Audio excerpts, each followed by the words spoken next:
कि अगर आप जादू टोना कर भी रहे हैं या कुछ ऐसी पावर्स यूज कर रहे हैं तो मुझे नहीं लगता कि वो पर्सन कभी ऐसे पब्लिकली बोलेगा कि मैं ये पावर्स यूज।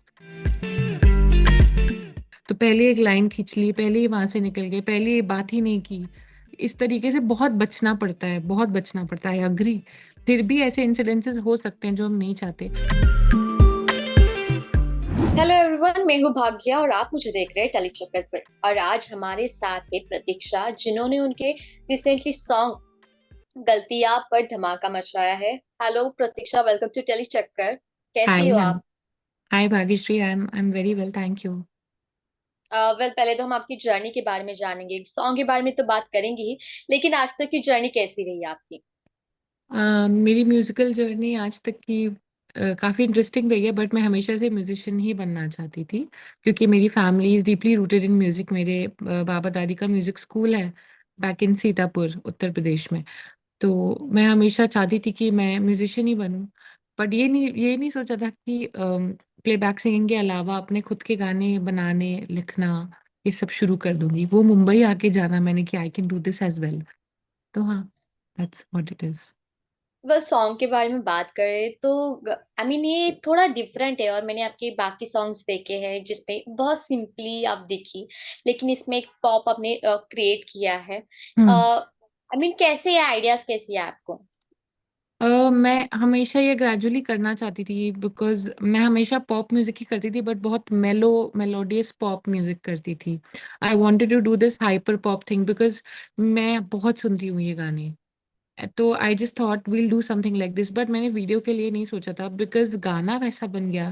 तो then the video team suggested कि we should do a video like this, the stylist suggested कि we should do the styling like this. तो आई वाज लाइक, मैं थोड़ा नर्वस भी थी, बट मैंने कहा नहीं ठीक है, अच्छा हो जाएगा। Then we did that. तो प्रतीक्षा, बात की जाए ना तो कुछ ऐसे होते हैं कि मोस्टली वेल नोन जो ज्यादा होते हैं, उन्हें प्रमोशन के लिए ज्यादा डिफिकल्टीज नहीं आती है। हम्म। लेकिन कुछ ऐसे होते हैं जिन्हें कुछ खुद ही होते हैं कि खुद ही हमें मतलब प्रमोट करना शुरू कर देते हैं। आपको क्या राइट। लगता है कि आई मीन आपने कितनी डिफिकल्टीज, क्योंकि आपके सॉन्ग तो अच्छा चल रहा है लेकिन इसमें देखा जाए तो बहुत रियल ऑडियंस है पूरी हाँ आपकी। हाँ हाँ हाँ। एक्चुअली मैंने पहले तो मैंने बहुत प्लान्स बना लिए थे कि ऐसे प्रमोट करना है, वैसे प्रमोट करना है। इन दी एंड मुझे समझ में आया कि अगर ऑडियंस को आपका गाना पसंद आ रहा है, in this case I talk about the song क्योंकि वो मैं बनाती हूँ। तो वो इन एनी केस वो गाना अभी नहीं तो आगे जाके कभी ना कभी that song is going to blow up. मतलब वो लोगों की प्लेलिस्ट में धीरे धीरे आ जाएगा। अगर उन्हें वो गाना फर्स्ट, लेकिन first impression of the song अच्छा होना चाहिए। अगर वो अच्छा नहीं है तो फिर वो गाना भूल जाएंगे, क्योंकि इतने गाने आते हैं रोज। तो कोई क्यों जाएगा वापस एक गाने को सेकंड चांस देने। तो आई थिंक दैट हाँ। फर्स्ट इंप्रेशन बस मैं बनाने की कोशिश करती हूँ। बाकी प्रमोशन एंड ऑल, हाँ, gradually. It depends on lot of things, it depends on monetary factors also, what kind of promotion. तो जो मेरे बस में है वो ये है कि first impression of the song बहुत अच्छा जाए, तो मैं बस उस पर फोकस करती हूँ। तो आई मीन क्या डिफिकल्टीज आपने फेस की, क्योंकि मोस्टली तो मुझे ऐसा लगता है कि पूरा जो एफर्ट्स है वो आपके ही है इसमें।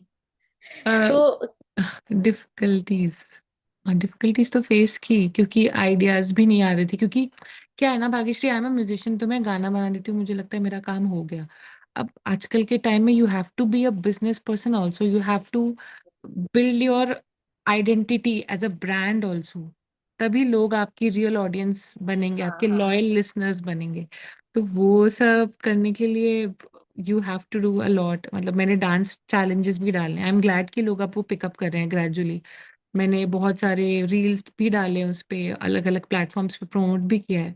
तो हाँ, मैं करती रहती हूँ एंड मुझे मजा भी आता है, टू बी ऑनेस्ट करने में, मेरा ही काम है तो व्हाई नॉट। वेल प्रतीक्षा, आप रियलिटी शोज का भी हिस्सा बनी हुई है, लेकिन तभी के रियलिटीज और अभी के रियलिटी शोज में ना बहुत सारा फर्क है। लाइक कंट्रोवर्सी चाहिए तो शो चलता है, ऐसे देखा जाए तो।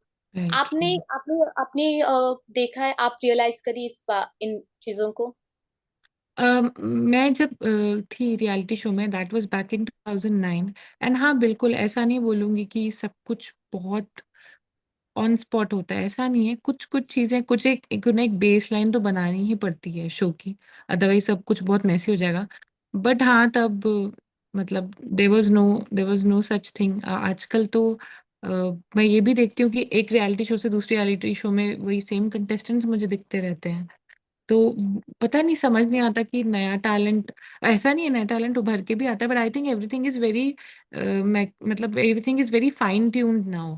हर एक चीज बहुत स्क्रिप्टेड एंड बहुत ज्यादा पोस्ट प्रोडक्शन में उसको बहुत फाइन ट्यून भी कर देते हैं, रिकॉर्डिंग्स जो होती हैं उनको भी फाइन ट्यून कर देते हैं, कुछ भी रॉ नहीं लगता है, ना म्यूजिक वाइज ना शो की स्क्रिप्ट वाइज। आई थिंक बस वो कमी लगती है मुझे। वेल, आपका जो सॉन्ग का नाम है गलतियाँ, आपको ऐसा भी लगा कि लाइफ में कि इस चीज पर अपनी म्यूजिक इंडस्ट्री पर कुछ गलतियां महसूस हुई है आपको? क्या रिग्रेट है? नहीं, अभी तक तो मुझे नहीं लगता मैं वहां पहुंची हूँ कि वहां मुझे मुझे रिग्रेट्स होने शुरू हो जाएं। अभी उतने बड़े मूव्स मुझे लगता है मैंने किए नहीं, जब बड़े मूव्स करूंगी तब जरूर रिग्रेट्स भी होंगे, तब मैं जरूर बताऊंगी। तो क्या आप क्यों नहीं, मतलब बाकी रियलिटी शोज में क्यों नहीं नजर आती? आई मीन बाकी भी है और अभी भी क्या? मैं इसलिए नहीं नजर आती, मैंने हमेशा यही बोला है कि मुझे अब नहीं करना। I have gotten my experience, मेरे लिए वो एक्सपीरियंस काफी है। मुझे अब वो रास्ता नहीं चुनना, वो रास्ता आई डोंट थिंक मेरे लिए है।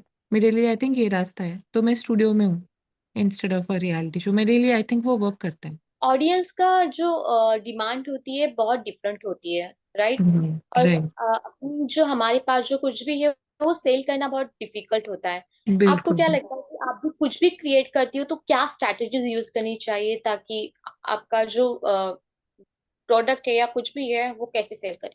मेरे लिए आजकल के टाइम में सबसे बड़ी स्ट्रैटेजी है कि ऑडियंस को कनेक्ट कराओ with your personality. That's what I think. सबसे पहले ऑडियंस आपकी पर्सनालिटी से कनेक्ट होना चाहती है सबसे पहले, कि आप कौन हो। आपकी जो भी artistic personality, I don't mean to say कि उन्हें बताओ कि आपको क्या खाना पसंद है क्या पीना पसंद है, but just your artistic personality. उसके बाद उसी पर्सनालिटी के हिसाब से you create your art and you put it out, तब जाके ऑडियंस वो कनेक्ट कर पाती है। तो मुझे लगता है ये सबसे बड़ी स्ट्रैटेजी। आपने अच्छा वीडियो बनाया है कि नहीं, आई डोंट थिंक वो उतना मैटर करता है। आपने बहुत ज्यादा एकदम बढ़िया लाइट्स में बैठ के कुछ गा दिया, वो भी मैटर नहीं करता है। आपको बस कनेक्ट करना है आजकल के टाइम में। बिकॉज कुछ प्लेटफॉर्म्स हैं जो आजकल डोमिनेट कर रहे हैं, उन प्लेटफॉर्म्स पे वो कनेक्टिविटी की वजह से ही वो चल रहे हैं। और अगर हम लोग वो नहीं करेंगे तो फिर हमारे गाने बाकी जगह भी नहीं चलेंगे। तो आई थिंक आजकल के टाइम की ये नीड है। अ, ना ये ट्रेंड चला है प्रतीक्षा कि मोस्ट ऑफ द सिंगर्स जो है ना वो इल्यूमिनाटी पावर्स यूज कर रहे हैं। और इवन हाँ। एक क्या है, मतलब आप भरोसा करती है क्या इन चीजों पे? To be very honest Bhagyashree, I believe in everything. मुझे लगता है होता होगा, मतलब बिकॉज हम क्या ही है, हमें हमें क्या ही पता है दुनिया के बारे में, वी डोंट नो एनीथिंग, कुछ भी हो सकता है। एंड मैं तो सब मानने को रेडी हूँ कि ये भी है, ये भी है, ये भी यूज करते होंगे, ये भी करते होंगे, एवरीथिंग। हाँ, मैं नहीं करती क्योंकि मैं बुक्स बहुत पढ़ती हूँ चीज़ों के ओके। बारे में। तो वहाँ मैंने सबसे पहले पढ़ा था, बट मैं अपने लिए नहीं ये सब सोचती। मेरे लिए पर्सनली कुछ भी एप्लीकेबल नहीं है, पर्सनली मुझे सिर्फ एक अच्छी ज़िंदगी जीनी है। बट मैं ये नहीं बोलूँगी कि जस्ट बिकॉज मैं नहीं यूज़ करती इसका मतलब ये नहीं कि वो एग्जिस्ट नहीं करता है, करता होगा, क्या पता। तो फिर आई मीन आपका क्या इस पे है कि अभी जस्ट एक ने कहा कि मैंने कुछ जादू टोना करके फिर मैं एक रियलिटी शो का हिस्सा बना हूँ, ऐसे बहुत सारी चीजें तो। मुझे तो लगता है, टू बी वेरी ऑनेस्ट, कि अगर आप जादू टोना कर भी रहे हैं या कुछ ऐसी पावर्स यूज कर रहे हैं, तो मुझे नहीं लगता कि वो पर्सन कभी ऐसे पब्लिकली बोलेगा कि मैं ये पावर्स यूज कर रहा हूँ या कर रही हूँ। तो मतलब ये आई तो डोंट थिंक। रियल टैलेंट होता है ना कि हम एक जादू से कैसे कर सकते हैं? इससे तो टैलेंट की जरूरत होती है ना। नहीं, बिल्कुल टैलेंट की जरूरत होती है, टैलेंट नहीं होगा तो मेरे ख्याल से जादू भी खत्म हो जाएगा। लेकिन कुछ भी हो सकता है। I truly like, you might think कि मैं कैसी बातें कर रही हूँ, but I believe in everything. This world is full of mysteries, this entire universe, हमें कुछ भी नहीं पता है, टू बी वेरी ऑनेस्ट। तो कुछ, सब कुछ हो सकता है। Everything, I think, I believe in frequencies, I it's a matter of frequencies, तो मतलब मेरे लिए सब कुछ बिलीवेबल है, to be very honest. Well, अब करंट सिचुएशन देखा जाए ना प्रतीक्षा, तो लड़कियों के लिए बहुत अनसेफ होता जा रहा है, हम देख रहे हैं। बिल्कुल। आप इंडस्ट्री में कभी ऐसा फेस की हो या फिर पर्सनल लाइफ में आपका कोई ऐसा इंसिडेंट है जो आपको कभी भी, आई मीन आपको उससे बाहर ही नहीं आई? दोनों जगह फेस किया है भाग्यश्री। बट हाँ, मैं बाहर आ गई क्योंकि आई वॉज वेरी फॉर्चुनेट कि मैं कुछ सिचुएशन से हमेशा बच निकली। बट ऐसा नहीं, आई एम श्योर हम सबने फेस किया है, इंडस्ट्री में भी फेस किया है, क्योंकि इंडस्ट्री तो इंसानों की ही बनी है ना। तो वहां भी करना पड़ता है, फेस किया है। लेकिन बहुत फॉर्चुनेट हूँ वही कि मैं हमेशा, मैं अपने अपने आप को सेफ रख पाई हमेशा। मैं समझ गई कि यहाँ क्या चल रहा है, क्या हो सकता है। तो पहले एक लाइन खींच ली, पहले ही वहां से निकल गए, पहले ये बात ही नहीं की। इस तरीके से बहुत बचना पड़ता है, बहुत बचना पड़ता है, अग्री। फिर भी ऐसे इंसिडेंसेस हो सकते हैं जो हम नहीं चाहते। तो बस थोड़ा केयरफुली रहना है। बट हाँ, रियल लाइफ में बहुत हुए हैं। जैसे ही टीनेज हिट किया, एक अचानक से सबकी नजर ही बदल गई मुझे देखने के लिए। सबके साथ ऐसा होता है। तो मुझे घर से बाहर जाने में लखनऊ में अनकंफर्टेबल लगता था। धीरे धीरे मैं समझी कि ऐसे डरूंगी तो कुछ नहीं होगा, डील करना पड़ेगा। तो डील करती थी, सेफ्टी के साथ जाती थी, स्कूटी पे जाती थी, पैदल ज्यादा चल के नहीं जाती थी। And I used to be very strong. मतलब मैंने जिम में बॉक्सिंग सीखना भी शुरू किया था। मेरे जिम ट्रेनर ने ही बोला कि थोड़ी बहुत बॉक्सिंग सीखो, उन्होंने मुझे फ्री में सिखाई थोड़ी बहुत बॉक्सिंग। जिसकी अगर सामने से कोई भी हो सकता है, चोर भी हो सकता है, कोई जबरदस्ती हाथ पकड़े तो उसको कैसे छुड़ाना है या कैसे अटैक करना है। All these things I have learn. जरूरी है, सबके लिए जरूरी है। अगर मतलब देखा जाए तो ये तो बढ़ता ही जा रहा है, लेकिन प्रतीक्षा अगर आपके हाथ में ये रूल्स होते, आप डिसाइड करते कि उसे क्या सजा देनी है, तो आपका ओपिनियन क्या होता है इस पे? अ, या तो डेथ पेनल्टी, या मतलब दूसरी तो बहुत ब्रूटल हो जाएगी। बट जिस तरीके के वो लोग जुल्म करते हैं, तो उन्हें बस पब्लिक के हवाले छोड़ दो, पब्लिक अपने आप ही मार देगी। लेकिन I know it's a democratic setup, तो death penalty is the least we can do, least. Pratiksha पर मतलब ऐसा कोई इंसिडेंट कि आप जो शेयर करोगे, इंडस्ट्री में भी, इवन बाहर भी? बाहर तो बहुत सारे हैं। मतलब ऐसे, मतलब टच कर लेना, ग्रोप कर लेना भरी सभा में, पब्लिक में, शाम को, शाम के टाइम, ऐसा भी नहीं कि सुनसान गली में। ऐसे इंसिडेंसेस हुए हैं। बट हर बार मैंने, अगर किसी ने मुझे टच किया है in an appropriate manner, touch किया या ग्रोप किया है, I have always made sure, अगर वो मेरे सामने है अभी भी और वो बाइक वाइक पे नहीं है, I have always made sure कि मैं उसको जाके थप्पड़ पे थप्पड़ लगाऊं। और मैंने हमेशा लगाए हैं। तो मैं इसलिए रिग्रेट नहीं करती कि ओ शिट मैं कुछ कर नहीं पाई। मैं हमेशा मारती हूँ और बहुत कायदे से मारती हूँ। लेकिन इंडस्ट्री में मैं नहीं कर सकती है, क्योंकि मुझे वहाँ काम करना है और बहुत कॉम्प्लिकेटेड हो जाता है। तो मैं क्या करती हूँ, मैं पहले ही ना बहुत पीछे हो जाती हूँ। इनफैक्ट मैं अपने आप को बहुत बच्ची जैसा भी रखती हूँ। हेलो सर, हेलो मैम, ये वो करती रहती हूँ। एंड चुपचाप, मतलब मैं ऐसा अज्यूम करती हूँ कि मैं बहुत बेवकूफ़ हूँ, मुझे तो आपके साइंस समझ में ही नहीं आ रहे हैं। और मैं वहां से निकल जाती हूँ। That's the only thing I think for now that I can do. Because I don't, मतलब मुझे वो वाइब्स ही नहीं चाहिए। मैं अपने गाने खुद बना सकती हूँ। मुझे मुझे नहीं चाहिए कि आप मुझे गलत तरीके से मेरे साथ काम करें। आप मेरा टैलेंट देख के मेरे साथ काम करिए प्लीज, मैं घंटों घंटों काम करूंगी आपके साथ। लेकिन उसके अलावा कोई और तरीका आप अपना रहे हैं तो मैं नहीं कर सकती। तो आई गो अवे। मुझे तरीके पता है। फिर प्रतीक्षा में तुमसे आपसे बात करी ना, तो मुझे ऐसा लग रहा है कि आप बहुत स्ट्रेट फॉरवर्ड है कि ना हाँ, तो ना, चले जाओ फिर। आप आपको खुद को कैसे, मतलब क्या है, कैसी है प्रतीक्षा? मैं स्ट्रेट फॉरवर्ड ही हूँ। लेकिन मुझे बहुत टाइम लगा है। ये मुझे मुंबई शहर ने सिखाया स्ट्रेट फॉरवर्ड होना। मैं बहुत बुद्धू थी, मुझे ना बोलना बिल्कुल नहीं आता था। मैं सफर पे सफर करती रहती थी। मतलब हेल्थ खराब है, कुछ भी खराब है, बट ना नहीं बोल सकते।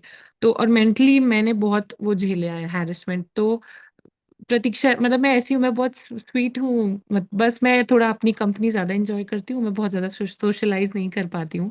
मेरे बहुत कम फ्रेंड्स हैं मुंबई में, और मैं उन्हीं के साथ अपनी डीपेस्ट चीजें शेयर करती हूँ। बाकी सबके साथ मैं मिलती जुलती हूँ।